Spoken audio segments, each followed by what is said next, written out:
और क्रिकेट के T20 world cup में आज भारत और न्यूजीलैंड के बीच खेला जाएगा बहुत ही अहम मुकाबला। सेमीफाइनल की रेस में बने रहने के लिए भारत न्यूजीलैंड के बीच कड़े मुकाबले की उम्मीद।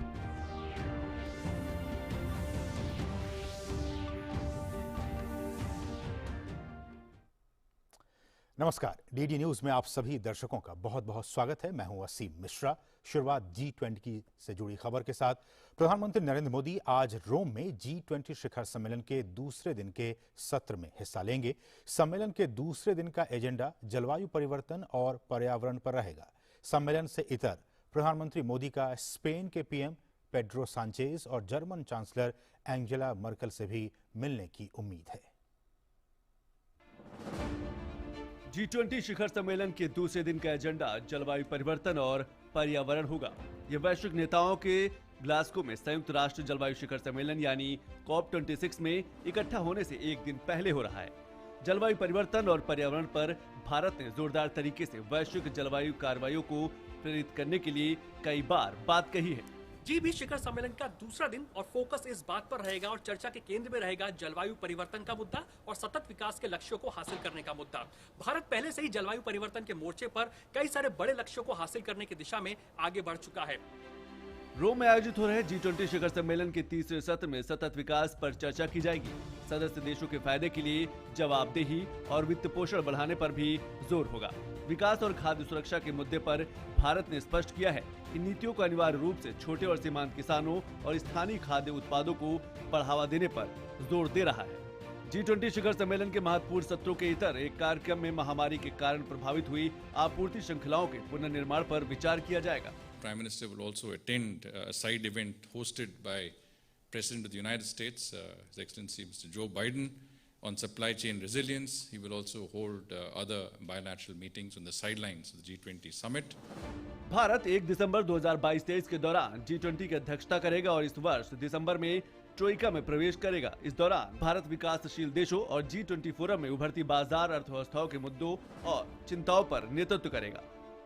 प्रधानमंत्री नरेंद्र मोदी विकसित देशों से ये अपील कर सकते हैं कि क्लाइमेट चेंज फाइनेंसिंग को लेकर के वो आगे आए, ट्रांसफर ऑफ टेक्नोलॉजी करें विकासशील देशों के लिए ताकि वो भी क्लाइमेट चेंज के लक्ष्यों को हासिल करने के लिए आगे आ सके। कैमरा पर्सन आरके के साथ अरुण शर्मा, दूरदर्शन न्यूज, रोम। और बात राष्ट्रीय एकता दिवस की। सरदार वल्लभ भाई पटेल की जयंती के मौके पर आज देश भर में राष्ट्रीय एकता दिवस मनाया जा रहा है। राष्ट्रपति रामनाथ कोविंद ने आज राजधानी दिल्ली के पटेल चौक स्थित सरदार पटेल की मूर्ति पर श्रद्धा सुमन अर्पित किए। आज भी प्रेरित करने का काम कर रहा है। 1917 में महात्मा गांधी से प्रभावित होकर सरदार पटेल स्वतंत्रता संघर्ष और बापू के सत्याग्रह से जुड़ गए। उन्होंने विदेशी कपड़ों का त्याग कर स्वदेशी वस्त्रों को तरजीह दी। किसानों को कर में छूट दिलाने के लिए बाध्य होना पड़ा। इस बीच महामहिम राष्ट्रपति पुष्पांजलि अर्पित कर रहे हैं सरदार वल्लभ भाई पटेल।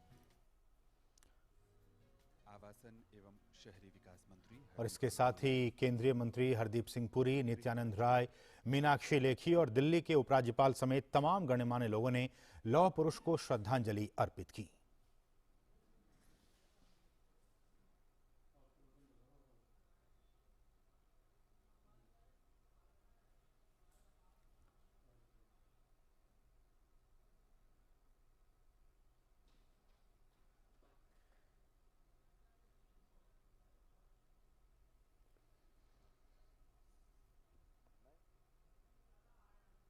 और इस मौके पर केंद्रीय गृह राज्य मंत्री नित्यानंद राय ने सभी को राष्ट्रीय एकता और अखंडता की शपथ दिलाई। अपना योगदान करने का भी सत्यनिष्ठा से संकल्प करता हूँ। सत्यनिष्ठा से संकल्प कर सरदार पटेल के बताए का भरसक प्रयत्न करूंगा। मैं यह शपथ अपने देश की एकता की भावना सुनिश्चित करने के लिए अपना योगदान करने का भी सत्यनिष्ठा से संकल्प करता हूँ। सत्यनिष्ठा से संकल्प कर सरदार पटेल के बताए का भरसक प्रयत्न करूंगा। और राष्ट्रीय एकता दिवस के मौके पर प्रधानमंत्री नरेंद्र मोदी ने अपने संदेश में देश की एकता के लिए मजबूत लोकतंत्र को काफी अहम बताया है। उन्होंने कहा कि देश की जनता को ही इसकी सुरक्षा सुनिश्चित करनी होगी। भारत के समाज में, परंपराओं में लोकतंत्र की जो मजबूत बुनियाद विकसित हुई, उसने एक भारत की भावना को समृद्ध किया है। लेकिन हमें यह भी याद रखना है कि नाव में बैठे हर मुसाफिर को नाव का ध्यान रखना ही होता है। हम एक रहेंगे तभी आगे बढ़ पाएंगे। देश अपने लक्ष्यों को तभी प्राप्त कर पाएगा। और प्रधानमंत्री नरेंद्र मोदी ने कहा कि राष्ट्रीय एकता को मजबूत करने के लिए समाज के हर वर्ग तक आर्थिक प्रगति का लाभ पहुंचना चाहिए। जब देश के कोने कोने में पहुंचने की आसानी होगी तो लोगों के बीच दिलों की दूरी भी कम होगी, देश की एकता बढ़ेगी। एक भारत श्रेष्ठ भारत की इसी भावना को मजबूत करते हुए आज देश में सामाजिक, आर्थिक और संवैधानिक एकीकरण का महायज्ञ चल रहा है। जल, थल, नभ, अंतरिक्ष, हर मोर्चे पर भारत का सामर्थ्य और संकल्प अभूतपूर्व है। अपने हितों की सुरक्षा के लिए भारत आत्मनिर्भरता के नए मिशन पर चल पड़ा है। और प्रधानमंत्री ने कहा कि आज महिलाओं के साथ साथ समाज के दबे कुचले तबके को भी मजबूती मिल रही है, जिससे कि एक भारत श्रेष्ठ भारत की कल्पना साकार हो रही है। एक भारत का स्वरूप होना चाहिए, एक ऐसा भारत जिसकी महिलाओं के पास एक से अनेक अवसर हो। एक ऐसा भारत जहां दलित, वंचित, आदिवासी, वनवासी, देश का प्रत्येक नागरिक खुद को एक समान महसूस करे। एक ऐसा भारत जहां पर बिजली, पानी जैसी सुविधाओं में भेदभाव नहीं, एक समान अधिकार हो। यही तो आज देश कर रहा है।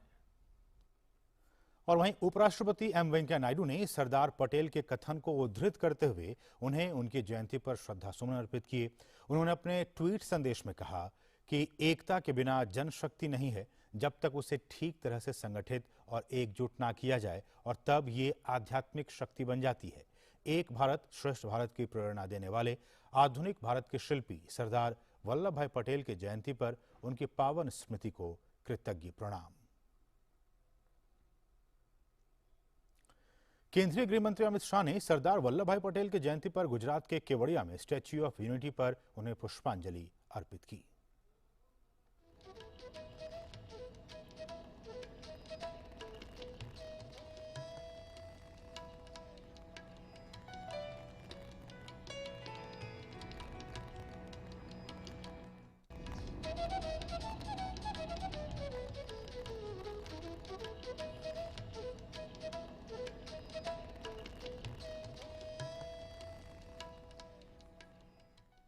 और इस मौके पर गृहमंत्री ने केवड़िया में स्टैच्यू ऑफ यूनिटी पर उपस्थित सभी लोगों को राष्ट्रीय एकता की शपथ दिलाई। की एकता, अखंडता और सुरक्षा को बनाए रखने के लिए स्वयं को समर्पित करूंगा और अपने देशवासियों के बीच यह संदेश फैलाने का भरसक प्रयत्न करूंगा। मैं यह शपथ अपने देश की एकता की भावना से ले रहा हूं, जिसे सरदार वल्लभ भाई पटेल की दूरदर्शिता एवं कार्यों द्वारा संभव बनाया जा सका। मैं अपने देश की आंतरिक सुरक्षा सुनिश्चित करने के लिए अपना योगदान करने की भी सत्यनिष्ठा से संकल्प करता हूं। और वहीं गृहमंत्री ने राष्ट्रीय एकता परेड की भी सलामी ली। इस परेड का नेतृत्व कर रहे हैं 2018 की बैच के आईपीएस श्री विजय सिंह गुर्जर। वाहकों का राज्य पुलिस, केंद्रीय अर्धसैनिक बल, केंद्रीय पुलिस संगठन की ये ध्वज शान से मंच के सामने से गुजरते हुए अब अगला दस्ता बीएसएफ का। और इस मौके पर गृहमंत्री ने कहा कि इस बार सरदार पटेल की जयंती अमृत महोत्सव के साथ पड़ने के कारण बहुत ही खास है। साथ ही उन्होंने कहा कि स्वतंत्रता सेनानियों के जीवन से प्रेरणा लेकर युवा और बच्चों को राष्ट्र निर्माण के लिए प्रेरित करना है। आजादी का अमृत महोत्सव, आजादी के 75 साल जब समाप्त हो रहे हैं, उस वक्त देश के प्रधानमंत्री जी ने आजादी का अमृत महोत्सव मनाने का निर्णय किया है। 15 अगस्त सन 47 से लेकर आज तक हमारे सामने कई सारी उपलब्धियां, कई सारी सिद्धियां पड़ी। उसको लेकर आगे देश कैसे बढ़े, इसका संकल्प करना है। और दूसरी ओर 1857 से लेकर 1947 तक आजादी का हमारा जो संघर्ष रहा, सभी स्वतंत्र सेनानियों को श्रद्धांजलि भी देनी है। उनके बलिदानी जज्बे से प्रेरणा लेकर बच्चों और युवा पीढ़ी को आगे देश के निर्माण में लगाना भी है। और राष्ट्रीय एकता दिवस के अवसर पर लोकसभा अध्यक्ष ओम बिरला, रक्षा मंत्री राजनाथ सिंह समेत अन्य नेताओं ने संसद भवन में सरदार वल्लभ भाई पटेल को श्रद्धांजलि दी।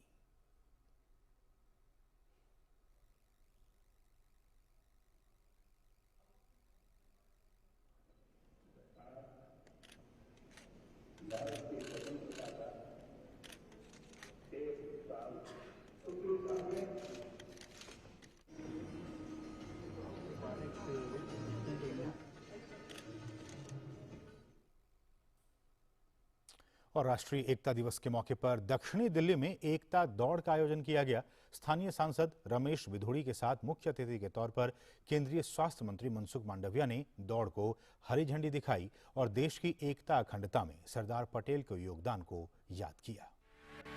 राष्ट्रीय एकता दिवस के मौके पर दक्षिणी दिल्ली के मां आनंदमयी मार्ग से शुरू हुई एकता दौड़ को केंद्रीय स्वास्थ्य मंत्री मनसुख मांडविया ने हरी झंडी दिखाई। केंद्रीय मंत्री ने कहा कि सरदार वल्लभ भाई पटेल ने देश की एकता और अखंडता को जो मजबूती प्रदान की है, वह अपने आप में एक मिसाल है। विश्व का इतिहास स्टैच्यू ऑफ यूनिटी बदलता है कि सरदार ने जो काम किया था, एक काम बिस्मार्क ने किया, ये व्यक्तित्व सरदार वल्लभ भाई पटेल थे। और उसके जयंती के अवसर पर आज हम रन ऑफ यूनिटी, एकता के लिए दौड़ते हैं। दौड़ में हजारों की संख्या में युवा, महिलाएं, छोटे छोटे बच्चे उपस्थित हुए। स्थानीय सांसद रमेश बिधूड़ी ने कहा कि देश की सभी 562 रियासतों को मिलाकर भारत को अखंड भारत बनाने का श्रेय सरदार को जाता है। इसलिए दिल्ली के 2 जिलों में 75-75 का ग्रुप बनाकर आजादी के 75वें अमृत महोत्सव के मौके पर देश के शहीदों को याद किया जा रहा है। सभी रियासतों को, लगभग 562 रियासतों को एक करके भारत को अखंड भारत का जो नाम दिया है, श्रेय है, वो सरदार पटेल जी को जाता है।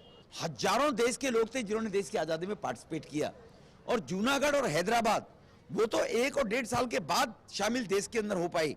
तो सरदार पटेल थे जिन्होंने देश को आजाद इस बात के लिए एक किया, भारत को। 75-75 के ग्रुप में 9 से 13, 14 से 18 और 19 से 23 आयु वर्ग के युवाओं ने रन फॉर यूनिटी में हिस्सा लिया। इस मौके पर युवाओं ने सरदार पटेल के पद चिन्हों पर चलने और राष्ट्रीय एकता को मजबूत बनाने का भी प्रण लिया। राष्ट्रीय एकता दिवस के मौके पर दक्षिणी दिल्ली में हजारों की संख्या में युवा सड़कों पर उतरे, राष्ट्रीय एकता के लिए दौड़ लगाई। साथ ही सरदार पटेल का जो सपना था देश की एकता और अखंडता को मजबूत करने का, उनके सपने को भी याद किया। कैमरामैन सुरेंद्रा के साथ धीरज कुमार, डीडी न्यूज, दिल्ली। और केंद्र शासित प्रदेश जम्मू कश्मीर की राजधानी श्रीनगर में राष्ट्रीय एकता दिवस के मौके पर एक हाफ मैराथन का आयोजन किया गया। डल झील के किनारे आयोजित की गई इस हाफ मैराथन में आम कश्मीरियों के साथ साथ दिव्यांगजनों और युवाओं ने जमकर हिस्सा लिया। इस आयोजन के जरिए देश की एकता को मजबूत करने का संदेश दिया गया।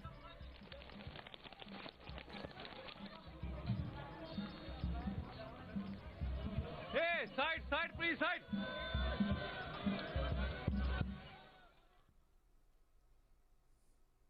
और यहाँ रुकेंगे छोटे से ब्रेक के लिए। आप देखते रहिए डीडी न्यूज।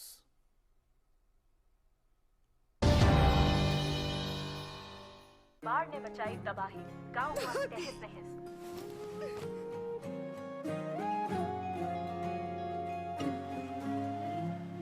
पहल करो, शुरुआत करो, जब करो तो पक्की बात करो। जब पैर तले से दिन गुजरे, सर के ऊपर से रात चले, तामीर करे नगरी नगरी, जब कारीगर का हाथ चले। वंडर सीमेंट, जब दिल में हो जज्बात तभी होती है एक परफेक्ट शुरुआत। बढ़ता है, खेलता है, झूलता उछलता है, दौड़ता कभी कभी दौड़ कर आता है, आगे आगे बढ़ता है इंडिया, अमूल दूध पीता है इंडिया।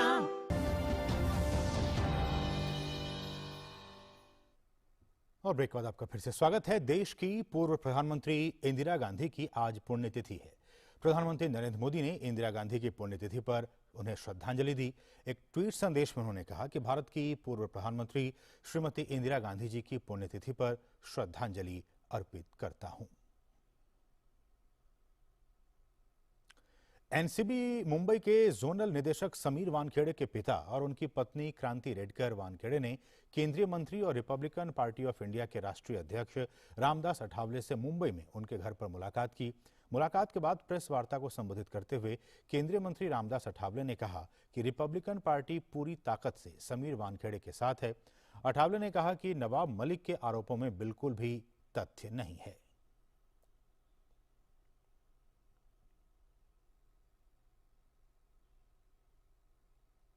पार्टी ऑफ इंडिया की तरफ से मैं नवाब मलिक जी को बताना चाहता हूँ कि भाई हमारे समीर वानखेड़े और उनके फैमिली को बदनाम करने का षड्यंत्र आपने रोकना चाहिए।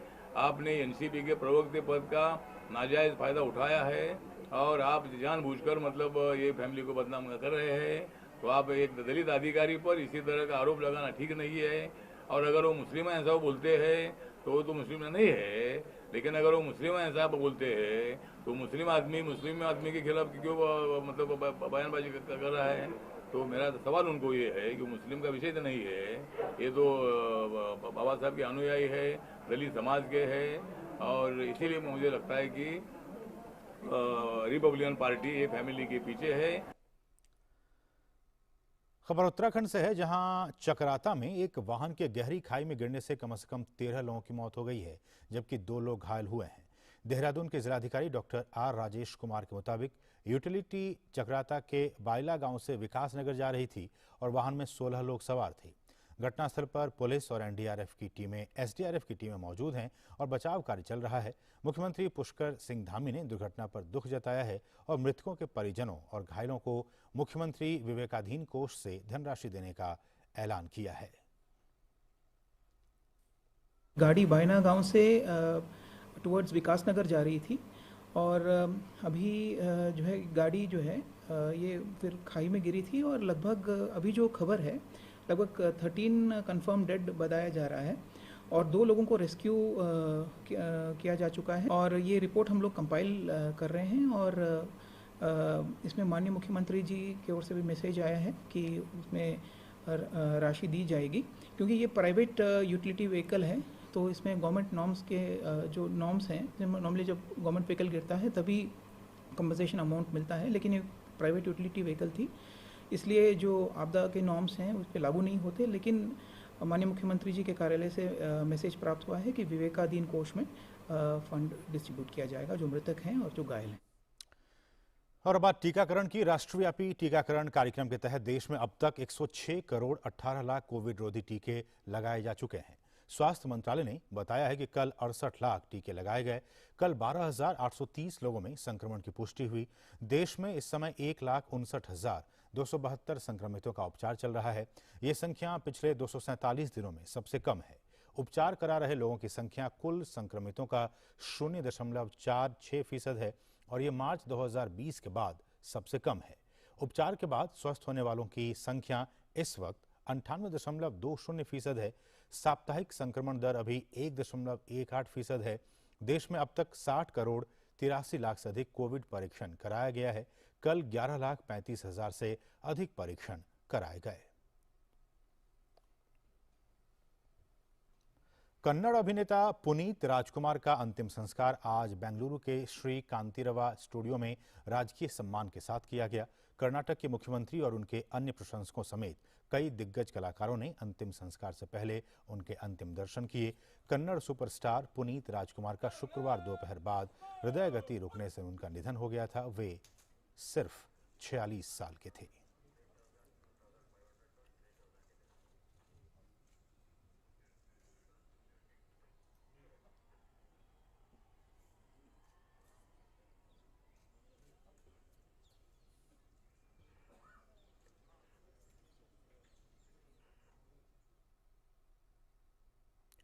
कुछ अंतर्राष्ट्रीय खबरें। खबर सूडान से है, जहां की राजधानी खार्तूम में सैन्य तख्तापलट के खिलाफ आम जनता का प्रदर्शन लगातार जारी है। सुरक्षा बलों ने प्रदर्शनकारियों को तितर-बितर करने के लिए आंसू गैस के गोले दागे और गोलियां चलाईं। सुरक्षा बलों की कार्रवाई में 3 लोगों के मारे जाने की खबर है, जबकि 38 से ज्यादा लोग घायल हुए हैं। तख्तापलट करने वाले जनरल अब्देल फतेह अल बुरहान के लिए जनता का प्रदर्शन बड़ी चुनौती बन गया है। मध्य, पूर्वी, उत्तरी और पश्चिमी सूडान के शहरों में भी लोग सड़कों पर उतर आए हैं। सुरक्षा बलों ने रक्षा मंत्रालय परिसर और हवाई अड्डे की ओर जाने वाली सड़कों को अवरुद्ध कर दिया है, जबकि खार्तूम को अन्य शहरों से जोड़ने वाले अधिकांश पुलों को भी अवरुद्ध कर दिया गया है। वहीं अमेरिका और विश्व बैंक ने पहले ही सूडान को दी जा रही सहायता रोक दी है। ऐसे में आर्थिक संकट ने भोजन और दवा की कमी पैदा कर दी है। जापान में आम चुनाव के लिए आज सुबह से ही मतदान जारी है। मौजूदा प्रधानमंत्री फूमियो किशिदा ने कोविड, अर्थव्यवस्था और सुरक्षा को लेकर अपनी नीतियों के लिए जनादेश की मांग की है। सत्तारूढ़ लिबरल डेमोक्रेटिक पार्टी और उसके गठबंधन सहयोगी कमेटियों का लक्ष्य प्रतिनिधि सभा में बहुमत बनाए रखना है। 4 अक्टूबर को पदभार संभालने के बाद से किशिदा के लिए ये पहली बड़ी परीक्षा है। प्रधानमंत्री ने नए पूंजीवाद के अपने दृष्टिकोण के तहत मध्यम वर्ग को अधिक आर्थिक लाभ पुनर्वितरित करते हुए आर्थिक विकास को प्रोत्साहित करने का संकल्प लिया है।